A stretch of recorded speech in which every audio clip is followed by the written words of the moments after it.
warahmatullahi wabarakatuh. Halo sahabat Sapana, kembali lagi bersama kita. Saya Selvi Aryani dari kelas 10 E5. Saya Julian Dini dari kelas 10 E2 di podcast Sapana episode ketiga.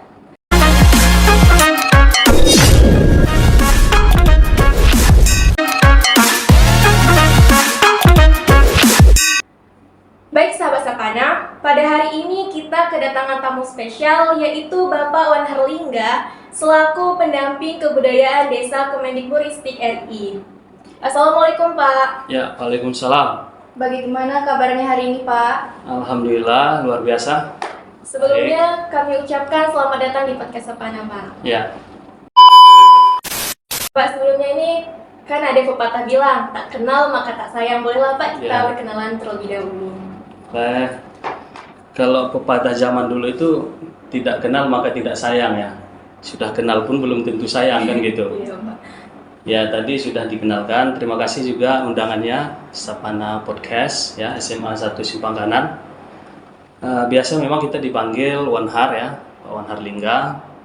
Kemudian kalau pendidikan SD di Danau Bungara, Kecamatan Kota Baharu.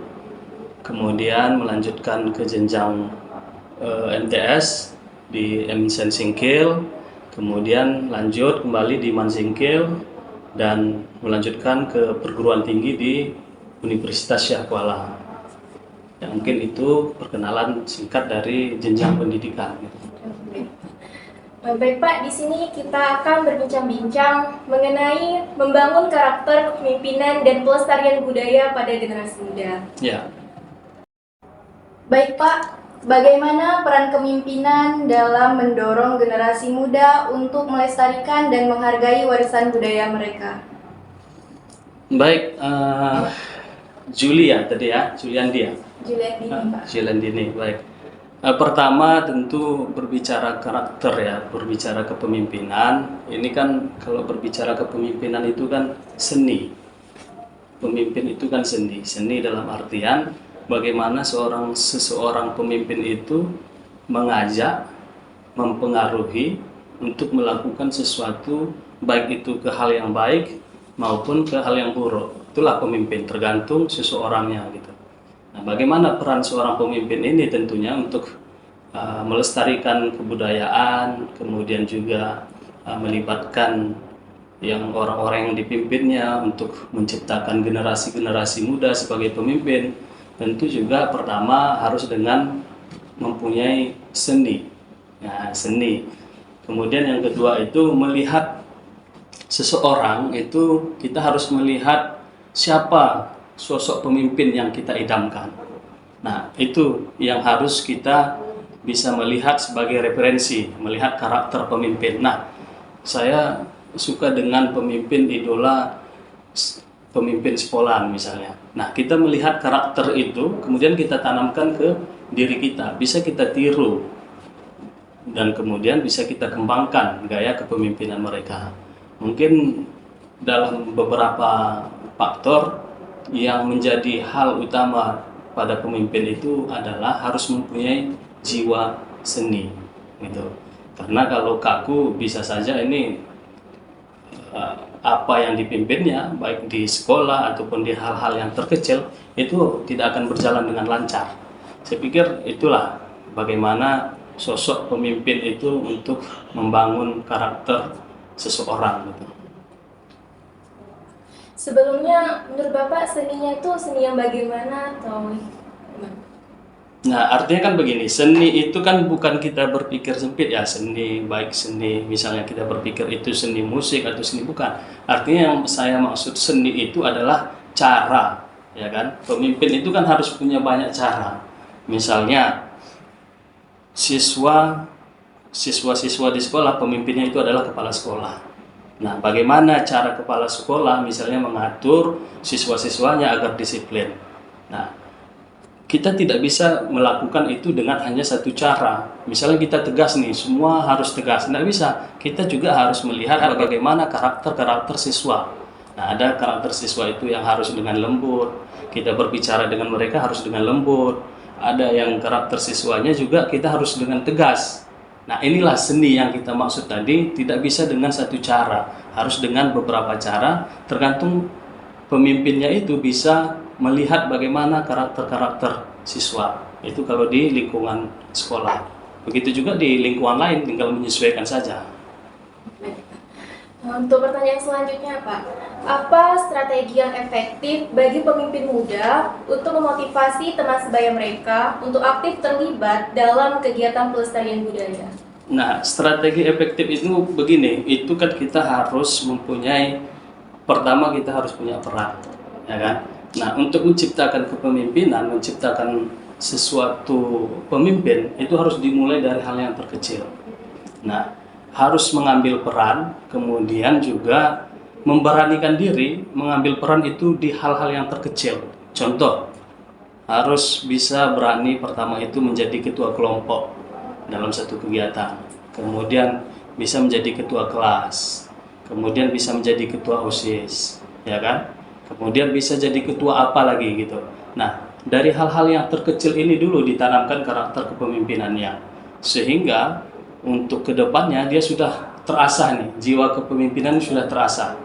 Makanya kalau untuk menciptakan generasi muda itu ya harus dari sekarang, ya kan? Siswa-siswa, peran para pelajar itu harus dididik dari sekarang. Nah, kalian-kalian ini juga sudah termasuk pemimpin. Artinya dari teman-teman di sekolah berapa ratus, 400 sekian siswa di sini, kalianlah yang terpilih untuk menjadi host di sini, ya kan gitu. Ini juga sudah bagian dari pemimpin di antara teman-teman yang lain gitu. Nah, ini adalah hal-hal yang terkecil yang kita ambil. Tadi kata kuncinya harus berani mengambil peran dari mulai hal yang terkecil. Sehingga kalau sudah kita terbiasa, ke depan juga insya Allah tidak akan bermasalah gitu. Baik Pak, selanjutnya bagaimana kepemimpinan berperan dalam mengatasi tantangan global yang dapat memengaruhi pelestarian budaya generasi muda? Ya, peran pemimpin untuk mengatasi mengatasi pengaruh global. Nah, berbicara pengaruh global ini kan umum ya kan. Ya. Jadi tentu kalau kita berbicara dengan skop yang kecil itu harus dari diri kita sendiri dulu. Nah, kita berbicara skop kecil misalnya dari sekolah. Bagaimana pengaruh budaya di sekolah ini? Nah, artinya juga harus kita ciptakan poin-poin yang penting tadi adalah pertama tadi landasannya harus ada jiwa kepemimpinan tadi. Nah, hari ini pengaruh global itu sangat-sangat luar biasa. Nah, contoh misalnya di era digital hari ini, ya kan, bagaimana budaya-budaya luar itu sudah menjamur sampai masuk kemari, dan itu yang sering kita lihat. Nah, bukan berarti kita etnosentrism. Etnosentrism itu artinya memandang budaya kita itu lebih bagus daripada budaya orang lain. Bukan. Artinya bagaimana kita hari ini juga harus menjaga budaya kita, kemudian kita harus tahu jati diri kita itu, identitas kita itu siapa. Nah, hal yang paling penting lagi adalah ketika kita sudah tahu, kemudian kita harus di era zaman sekarang itu harus mampu mempublikasikannya. Nah, publikasinya melalui apa? Bisa melalui video, kemudian bisa melalui tulisan, bisa dari postingan, termasuk juga dengan kegiatan kita hari ini. Nah, itu. Jadi pemimpin anak muda itu sangat cepat beradaptasi dengan perubahan-perubahan zaman. Berbeda dengan orang tua. Kalau orang tua kita dulu belum ada Android, mereka tidak tahu.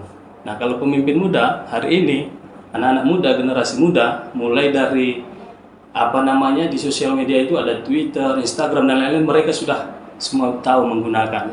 Tapi kalau di orang tua kita suruh gunakan Instagram, mungkin mereka tidak tahu. Nah, disinilah kelebihan generasi-generasi muda, cepat beradaptasi dengan tatanan kehidupan yang sangat cepat perubahannya. Itu saya kira. Baik Pak, berarti kalau dulu tuh lebih menggunakan apa yang ada di sekitar aja, jadi sekarang lebih maju lah gitu kan Pak daripada masa-masa yang dulu. Oke Pak, untuk pertanyaan selanjutnya nih Pak, bagaimana generasi muda dapat menjadi agen perubahan dalam mempromosikan keberagaman budaya dan mendorong inklusi sosial? Nah, ini kembali bagaimana generasi muda ya untuk menjaga kebudayaan. Pertama itu harus sadar kebudayaan. Kalau di wisata itu ada namanya Pokdarwis, kelompok sadar wisata. Nah, kalau di kebudayaan juga sedemikian rupa harus melek bahwasanya kami ini adalah orang-orang yang berkehidupan di sosial dan kebudayaan. Nah, generasi muda, para siswa, para pelajar harus sadar di situ dulu. Nah, kita adalah orang-orang yang berbudaya. Nah, kemudian bagaimana kebudayaan itu kita anggap itu sangat penting. Kan itu. Nah, kebudayaan ini kan luas ini. Artinya misalnya begini. Kalaulah misalnya suatu kegiatan sunat rasul misalnya pesta. Nah, hari ini kan banyak nih generasi muda tidak paham itu yang dipasang di apa namanya itu gegabah. Nah, kemudian kita hanya sekedar melihat ada bendera alam, kemudian bendera banyak semua macam-macam. Nah, kita kan tidak tahu nih. Dan rasa kepo anak muda ini juga tidak ada. Seharusnya kita juga harus tanya nih sama orang-orang tua. Ini kenapa digantung pisang? Kenapa ada digantung kelapa? Kenapa ini bendera-bendera nih banyak? Kan gitu. Itu harus tahu. Nah, dari mana kita tahu? Tentu dengan kesadaran kita tadi. Nah, kita tanya nih, siapa tokoh masyarakat, orang-orang tua di situ. Pak, ini apa nih manfaatnya nih? Kenapa harus ada ini? Nah, tulis. Nah, kemudian ini warna tabir ini kenapa harus 5? Kenapa nggak banyak? Nah, warna merah ini apa manfaatnya nih? Apa maksudnya? Warna hitam apa maksudnya? Kan begitu. Nah, harus dimulai dari diri sendiri. Kesadaran itu yang sangat penting. Nah, kalau hal ini belum ada pada diri kita, maka itu nggak ada juga manfaatnya gitu. Kita nggak akan bisa berkembang gitu. Baik Pak, selanjutnya apa peran teknologi dalam memfasilitasi kepemimpinan generasi muda dalam memperkenalkan dan melestarikan budaya mereka? Peran teknologi itu sangat penting. Tadi kan udah kita bahas tuh. Nah, zaman global, kemudian era modern, ini sangat penting. Nah, dulu orang belum tahu itu pulau banyak itu. Ternyata sangat bagus. Orang belum tahu Danau Bungara. Ternyata danau kedua terluas di Provinsi Aceh. Orang tidak tahu Tanjung Mas itu desa budaya terbaik nomor 1 di Indonesia. Nah, dari mana orang tahu? Tentu dari penggunaan teknologi yang semakin canggih hari ini. Artinya kalau dulu kebakaran misalnya di Rimo, ya kan? 1 hari 2 hari kemudian baru kita tahu. Hari ini kita sedang podcast di sini, kemudian ada terjadi kebakaran di sana, ada teman live, itu hari ini juga kita tahu. Nah, makanya artinya teknologi ini sangat penting. Bisa tergantung kita ya, bisa kita arahkan ke hal yang positif, kemudian juga bisa kita arahkan ke hal yang negatif, tergantung kita. Nah, makanya begini, untuk menciptakan sesuatu hal yang baru terkait kebudayaan tadi. Nah, pertama harus sadar kebudayaan, setelah itu kemudian kita tulis. Nah, teman-teman juga harus bisa belajar menulis, kemudian buat konten, buat postingan, buat video. Nah, kemudian di-share. Nah, ini loh budaya kami. Contoh kegunungan, misalnya tahu kan kegunungan kan? Yang tampil dulu di sungai, kemudian sekarang dibawa ke darat naik mobil. Nah, itu aslinya dulu di sungai. Nah, apa nih maksud kegunungan nih? Kenapa harus seperti itu? Nah, itu yang generasi muda sekarang harus tulis, kemudian tampilkan, mainkan di TikTok, mainkan di Instagram, mainkan di mana sosial media lain, di YouTube dan lain-lain. Nah, ini yang harus kita gunakan. Nah, anak-anak muda hari ini yang harus sadar. Nah, jangan ketinggalan zaman. Artinya hari ini zaman sudah semakin canggih gitu. Kita juga harus melek, harus mampu mengikuti zaman itu gitu. Kira-kira itulah. Ya Pak, berarti kan dimana sekarang kan masa sekarang ini masa-masanya serba teknologi nih kan Pak? Iya. Nah, mungkin kami akan bertanya nih Pak, pertanyaan selanjutnya.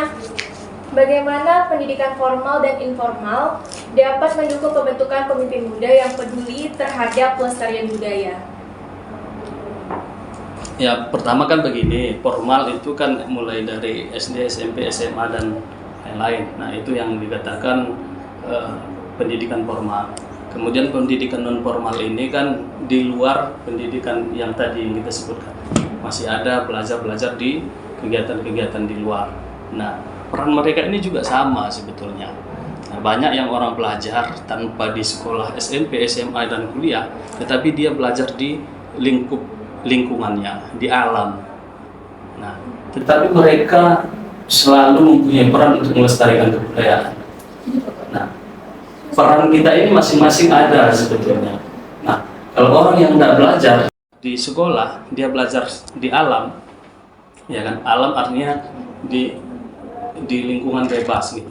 Dia belajar, dia mampu membuat karya, dia bisa menulis, dia bisa buat konten kreator dan lain-lain. Nah, perannya ini sangat penting juga, apalagi di pendidikan formal.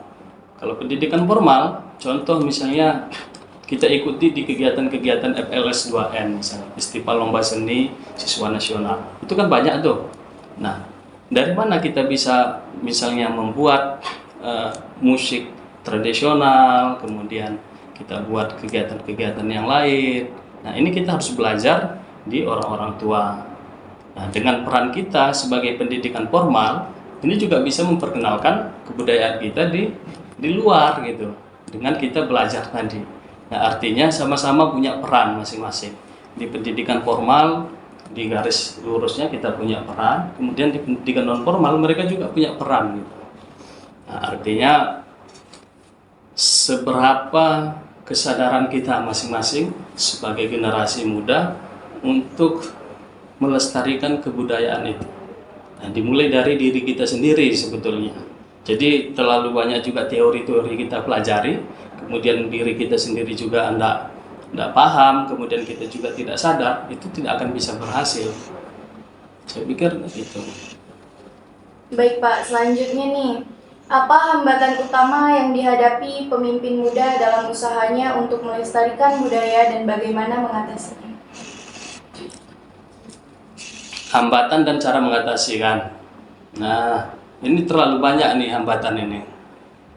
Nah, pertama hambatannya adalah generasi muda itu belum paham, kemudian tidak banyak belajar. Nah, jika generasi muda malas-malasan, tidak berdaya, maka jangan harapkan generasi muda ke depan akan bisa memimpin negeri ini. Ya, kalau kita malas-malasan. Nah, hari ini kalian melihat sendirilah gimana nih generasi muda hari ini. Apakah semangat atau masih banyak malas-malasan, banyak tidur di rumah, pulang sekolah, tidak ada kegiatan setelah pulang sekolah. Nah, itu menjadi hambatan. Nah, cara mengatasinya ya kembali ke awal tadi, kesadaran kita dulu. Nah, kalau kita sudah sadar. Nah, hari ini contoh begini. Kalian pulang sekolah, ya kan? Pulang sekolah. Nah, keseharian kita kan sering nih kita lihat di kampung-kampung ada yang orang pesta, ya kan? Kita tidak tahu apa artinya. Duduk di johong ada, kemudian dibalut tiangnya itu dengan warna merah, warna kuning, warna hijau. Nah, ini dulu. Kalian tahu nggak artinya itu? Ya kan? Nggak tahu kan? Nah, itu bisa kalian buat konten. Nah, kalian foto, ambil video. Nah, warna merah ini guys, ternyata artinya begini. Nah, kemudian warna hitam ini. Nah, di situ ada nggak kesadaran kita? Belum ada kesadaran itu. Padahal yang bisa memperkenalkan kebudayaan kita itu kita lah, generasi muda. Kalau orang-orang tua kita itu enggak lagi, udah kadang menggunakan ini pun mereka enggak tahu, yang usia 60 tahun ke atas gitu. Nah, inilah peran anak muda yang harus ambil peran. Makanya saya katakan tadi, jika anak muda hari ini bermalas-malasan, tidak berdaya, maka jangan harapkan akan hadir pemimpin-pemimpin terbaik di negeri ini ke depannya. Nah, kuncinya apa? Kuncinya adalah pada generasi muda. Nah, itu. Berarti seperti yang kalau kita itu semuanya pasti harus dimulai melalui diri sendiri dengan Pak. Ya, Mungkin ini aja yang dapat kami tanyain nih Pak. Terima kasih sebelumnya atas waktu yang Bapak sempatkan untuk datang di podcast Tapan ini. ya. Saya mau kasih satu pernyataan nih pada generasi muda. Begini, masa depan sebuah bangsa ini berada pada pemudanya, ya kan? Karena kenapa? Pemuda itu mempunyai kreativitas yang sangat tinggi, ya kan? Kemudian juga mempunyai daya juang, mempunyai semangat, kemudian juga mempunyai idealisme yang sangat tinggi. Dan generasi muda juga, seperti yang saya katakan tadi, mampu dengan cepat mengikuti perubahan tatanan kehidupan ini, ya kan? Makanya untuk kedepannya generasi muda inilah yang akan mengambil peran. Kita sebagai pelajar, sebagai siswa, mahasiswa, dan pemuda, kitalah yang akan mengambil peran hari ini untuk kedepannya. Makanya generasi muda hari ini, baik untuk kepemimpinan, kebudayaan, dan lain-lain, harus dimulai kesadarannya di hari ini. Kalau hari ini kita bermalas-malasan, kalau hari ini kita tidur, maka jangan harapkan ke depan kita akan dapat pemimpin yang akan merubah negeri ini menjadi lebih baik. Seperti itu. Sebelumnya kami mohon maaf nih Pak kalau emang ada pertanyaan kami entah itu kurang berkenan ataupun apa. Oke, baik. Terima kasih Pak atas waktunya. Wassalamualaikum warahmatullahi wabarakatuh. Waalaikumsalam warahmatullahi wabarakatuh. Saya Selviariani. Saya Julian Dini, pamit undur diri. Wassalamualaikum warahmatullahi wabarakatuh. Waalaikumsalam warahmatullahi wabarakatuh.